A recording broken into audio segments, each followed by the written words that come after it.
మన ప్రభువును రక్షకుడైన యేసుక్రీస్తు సర్వశక్తిగల నామంలో లైఫ్ చర్చ్ వైజాగ్ నుండి మీకు శుభములు.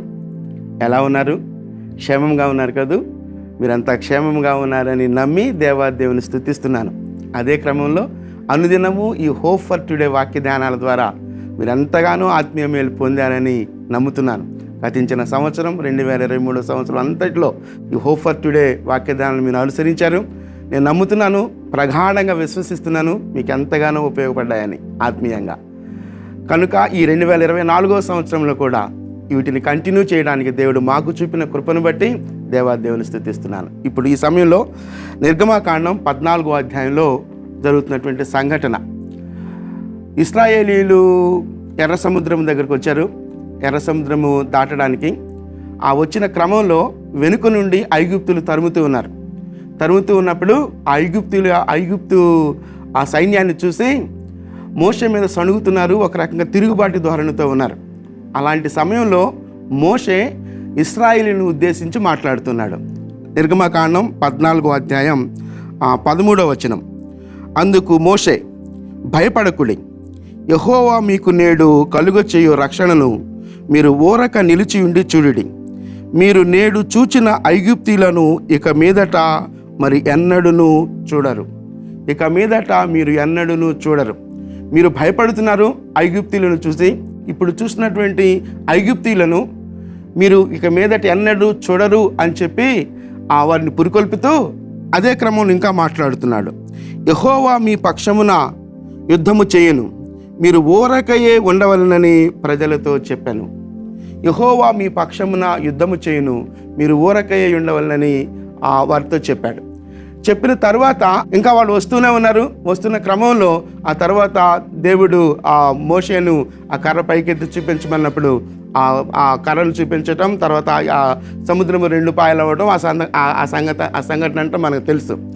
ఆ సముద్రంలో పాయలైనటువంటి ఆ సముద్రంలో నడుమ ఆరిన నేల మీద వాళ్ళు నడుస్తూ ఉన్నప్పుడు అయినప్పటికీ వారు ఐగుప్తీలు తరుముతూ ఉన్నప్పుడు అగ్ని మేఘం రూపంలో, స్తంభం రూపంలో వారిని కలవరపరిచినట్లుగా మనం చూస్తాం. ఎవరిని? ఐగుప్తీయులని. అలా కలవరపరిచిన క్రమంలో చాలా వారి రథాల చక్రాలు కూడా ఊడిపోతూ చాలా కలవరానికి గురవుతూ ఉన్నారు. అలా కలవరానికి గురవుతున్న పరిస్థితుల్లో ఐగుప్తీయులు అనుకుంటున్నారు, ఆ మాట నేను చదువుతున్నాను ఒకసారి. 25వ వచనం, అదే అధ్యాయంలో 25వ వచనం. వారి రథ చక్రములు ఊడినట్లు చేయగా వారు బహు కష్టపడి తోలుచుండిరి. అప్పుడు ఐగుప్తీయులు, ఇశ్రాయేలీయుల ఎదుటి నుండి పారిపోవుదము రండి, యెహోవా వారి పక్షమున మనతో యుద్ధము చేయుచున్నాడని చెప్పుకొనిరి. అప్పుడు ఐగుప్తీయులు వారు చాలా కలవరానికి గురైనప్పుడు ఐగుప్తులు అనుకుంటున్నారు, ఇశ్రాయేలు పక్షముగా వారి దేవుడు యెహోవా యుద్ధము చేయుచున్నాడు, మనము పారిపోదము రండి అని చెప్పుకుంటున్నారు. జాగ్రత్తగా ఈ సందర్భాన్ని మనం ఆలోచిస్తే ఇశ్రాయేలీయులు చాలా కలవరంతో ఉన్నారు. ఆ కలవరంతో ఉన్నప్పుడు మోషే మీద సణుకున్నారు, మోషే మీద ఒక రకంగా తిరుగుబాటు చేశారు. దేవుడు చేయబోయే అద్భుతమైనటువంటి కార్యము గురించి మోషే ఇశ్రాయేలుకు చెప్పాడు. చెప్పిన తర్వాత ఆ ఎర్ర సముద్రం 2 పాయలుగా చీరి వాళ్ళు వెళ్తూ ఉన్నప్పుడు, అయినప్పటికీ వారు తరుముతూ ఉన్నప్పుడు వారి రథ చక్రాలు ఊడిపోవడం, వారు చాలా కలవరానికి గురైనప్పుడు వారు అనుకుంటున్నారు, ఇశ్రాయేలు పక్షముగా వారి దేవుడు యుద్ధము చేస్తున్నాడు, మనం పారిపోదము రండి అనుకుంటున్నారు ఐగుప్తీయులు. నేను మళ్ళా వచనాన్ని చదువుతున్నాను. అప్పుడు ఐగుప్తీయులు, ఇశ్రాయేలుల ఎదుటి నుండి పారిపోదము రండి, యెహోవా వారి పక్షమున మనతో యుద్ధము చేయుచున్నాడని చెప్పుకునేది. యెహోవా వారి పక్షమున మనతో యుద్ధము చేయుచున్నాడని చెప్పుకున్నారు వాళ్ళు. ఆ ముందే మోషే వారిని అంటున్నాడు మన పక్షంగా. ఆ మాటను కూడా నేను ఒకసారి చదువుతాను. ఇదిగో మీ పక్షమున యుద్ధము చేయను, దేవుడు మీ పక్షమున యుద్ధము చేయను అని చెప్పి మోషే పురికొల్పాడు. వారు కదిలారు.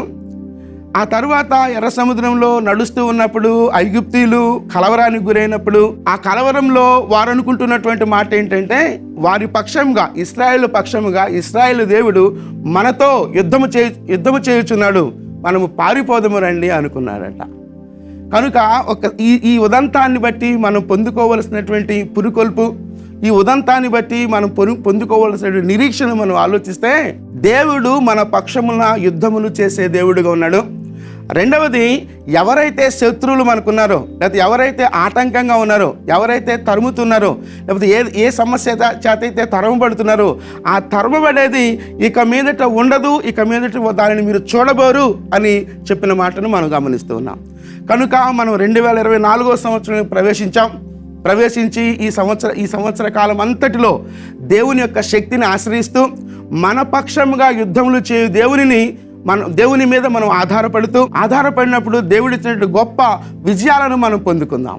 ఆటంకం ఏదైనప్పటికీ అధిగమించడానికి దేవుడు మనలను దర్శించి, దేవుడు మనలను పురుకొల్పి, దేవుడు మనలను ముందుకు నడిపించే దేవుడు అనే విషయాన్ని నేను జ్ఞాపకం చేస్తున్నాను. ఐగుప్తీయులను ఇక మీదట మీరు చూడరు అని చెప్పాడు మోషే. నిజమే.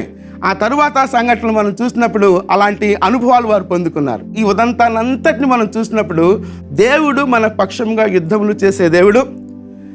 అలాగే ఏ సమస్యలు అయితే మనకున్నాయో, ఏ పోరాటాలు అయితే మనకున్నాయో, లేకపోతే ఏ అననుకూలతలు అయితే మనకున్నాయో, ఏ వ్యతిరేకతలు అయితే మనకున్నాయో, వాటిని ఇక మీదట మనం చూడబోము అనేటువంటి ఒక నిశ్చయతను ఇక్కడ తెలియజేస్తున్నాడు. కనుక ఆలోచిద్దాం. 2023వ సంవత్సరంలో ఏ అననుకూలతలను మనం పొందుకున్నామో, కలిగి ఉన్నామో, వాటిని ఇక మీదట చూడము అనేటువంటి నిరీక్షణతో ముందు కొనసాగుదాం. 2024వ సంవత్సరంలో ఏ పోరాటాలు మనం పోరాడాలో, వేటిని ఛేదించుకొని మనం ముందుకు వెళ్ళాలో, ఆ పోరాటాల్లో మనం ముందుకు వెళ్ళే ఆ పయనంలో ప్రతి పరిస్థితుల్లో దేవుడు మన పక్షంగా యుద్ధాలు చేయబోతున్నాడు అనేటువంటి నిరీక్షణతో ముందుకు కొనసాగుదాం. అట్టి నిరీక్షణ దేవుడు మనకు దయచేయునుగాక. ప్రార్థనాపూర్వకంగా దేవుని వైపు చూస్తూ ఆయన శక్తిని మనం ఆశ్రయిద్దాం. చిన్న ప్రార్థన చేస్తాను.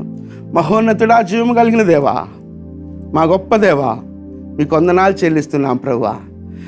మా పక్షమున యుద్ధములు చేయ దేవుడవు నీవు ప్రభా.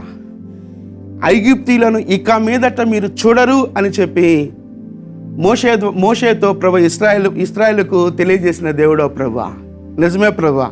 ఏ సమస్య ఉందో, ఏ అననుకూలత ఉందో, ఆ అననుకూలతలన్నిటినీ అధిగమించడానికి మాకు శక్తిని దయచేయండి. మా పక్షమున యుద్ధములు మీరు చేయడానికి ఇష్టపడుతున్న దేవుడుగా ఉన్నారు ప్రభా.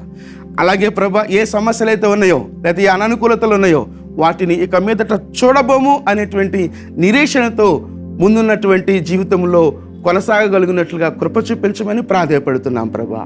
మీ కృపా హస్తాల్లోనికి మమ్మల్ని మేముగా సమర్పించుకుంటూ సమస్త ఘనతను మీరు మాత్రమే పొందుకోమని యేసుక్రీస్తు అతి పరిశుద్ధమైన నామంలో ప్రార్థించి వేడుకొనుచున్నాం తండ్రి.